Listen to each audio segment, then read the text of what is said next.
Glory be to Jesus Christ. This is number 4 episode of Chancellor Chats. Today's topic is succession planning. So I want to talk first about myself. So in May of 2021, I was appointed Vice Chancellor, and it was part of the wording said for future transition.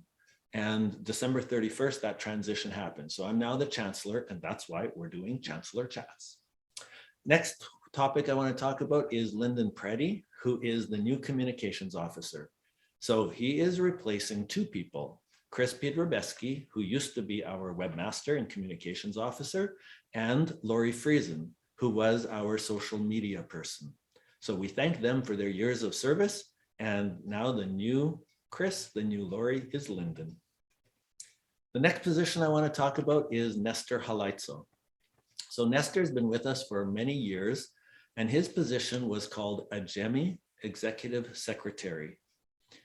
About 18 months ago, a GEMI stopped paying him, and his payroll came from Eparchy. And then just recently, there was an announcement, or there was a meeting where a GEMI went into hibernation or hiatus. It got put to sleep. We don't want to get rid of it because it's always useful to have a board, but it didn't have any active service, active ministry. So we put it to sleep.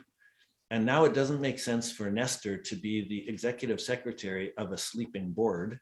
So we have changed his name to the Chancery Office assistant. The next person I want to talk about is Sister Georgia.